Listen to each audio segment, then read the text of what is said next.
Welcome back, my fellow aficionados. It's great to be back. I'm excited to do this episode and a little irritated. We're going to get through the irritation part first, and then I'm going to pause this and take a break because I don't want to get in trouble. This mostly affects people in, it affects everybody in Canada. I know the rest of the world, those of you watching, are probably more fortunate than us, but I just feel I have an obligation to do this.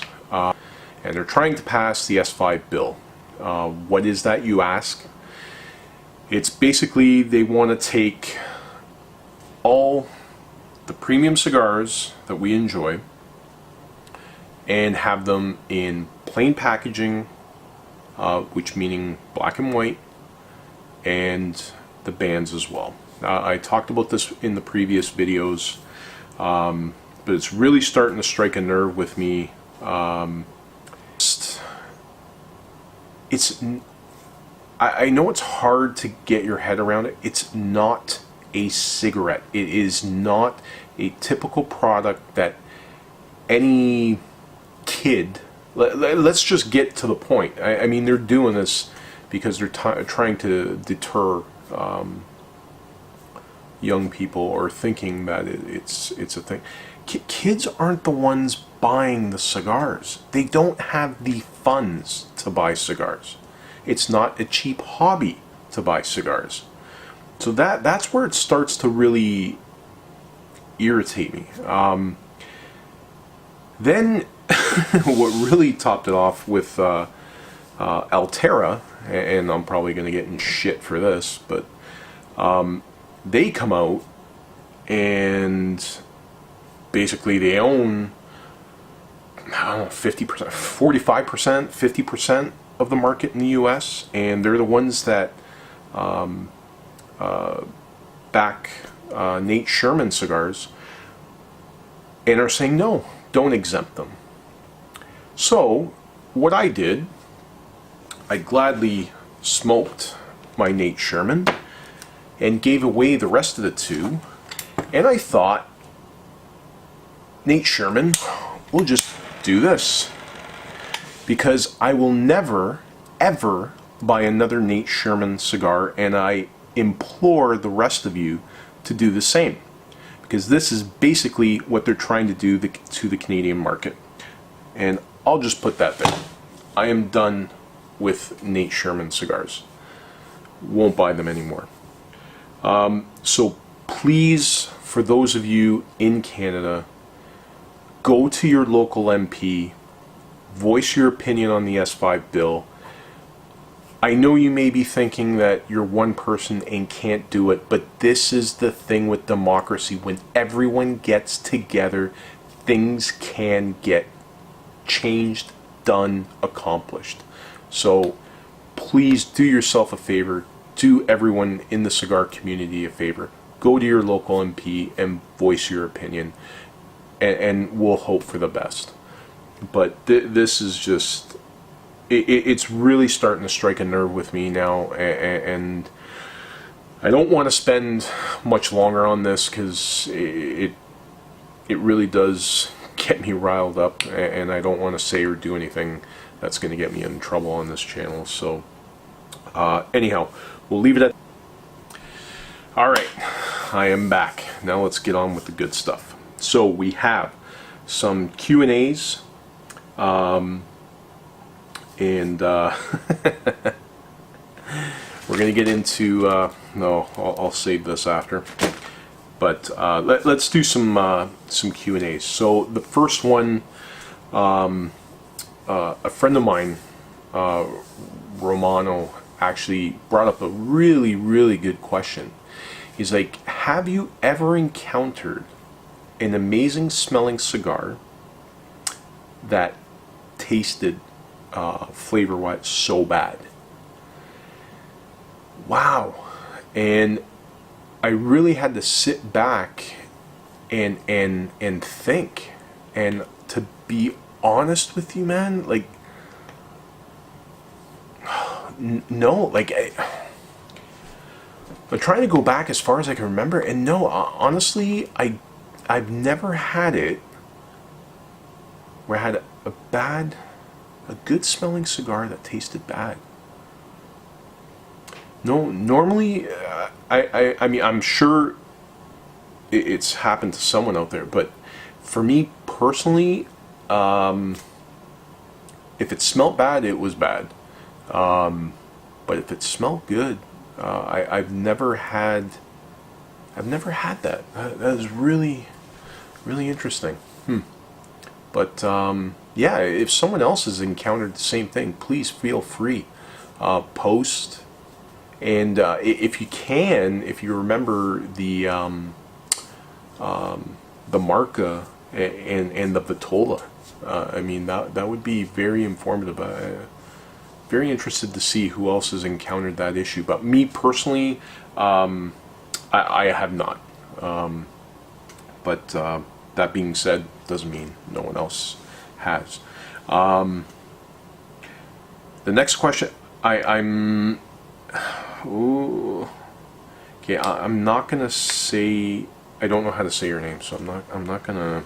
But anyway, he's from PEI, and he was just curious. Can you tell me how you control the temperature? Is it AC in the room, or is there something inside your humidor? Excellent question, my man. No, this is not a temp-controlled aristocrat. If you look at my previous videos, you'll see why I didn't go with a temp-controlled. I just couldn't justify the cost difference. Like I said in my previous videos, because if I had a temp control, I would be running at 12 to 13 degrees Celsius. And in the basement, the lowest I can put it without being kicked out of the house is 19, 18. And the issue I have with my wine fridge, with the moisture being trapped on the glass, I didn't want to run into that situation. So no, everything here, to get to your question, is AC. So in the basement, it's pretty consistent at 19 degrees Celsius, let's say on average. So in the humidor, I get 17, 18 and a half. It's in that ballpark. So that's how I maintain the temp to get to answer your question there. LA home guy, hey man, thanks for the shout out in the video for his birthday. No problem. It's a small thing I can do, but welcome to the getting older. Yeah, it sucks. And a couple other, just let me get to this one here.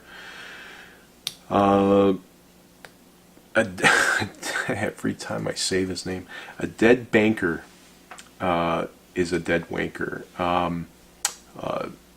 On the previous video, love the box with the retro stickers, and he's talking about the Boulevard, the Liberator, I believe I did. And he was just asking, have you ever tried the Boulevard Super Corona LE Limited Edition 2014? No, I have not. I do believe I have a couple of singles, which I have not tried yet. But he loves them, so I honestly I can't wait to try it. So that'll be next for sure. Next one, Phil, with the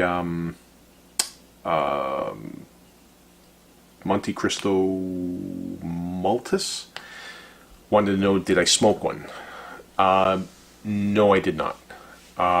I want to wait a little bit because they did look,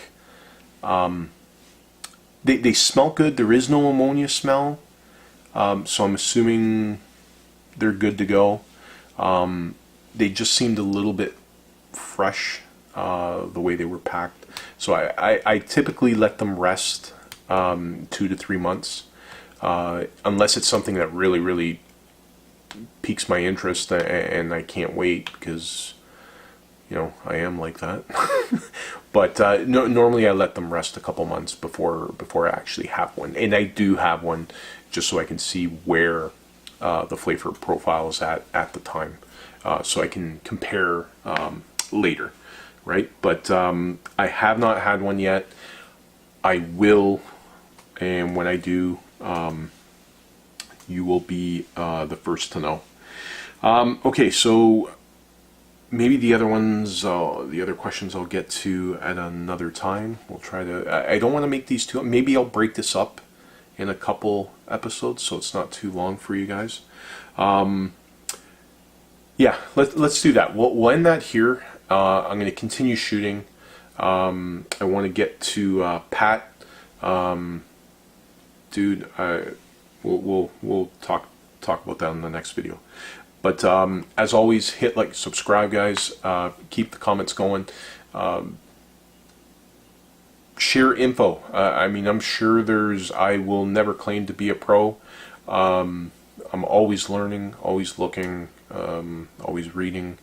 But if there's something that you viewers have experienced that I haven't, please feel free to post. I'm very interested in seeing what other people have encountered in their cigar aficionado endeavors. So we shall catch you folks on the next video. Cheers.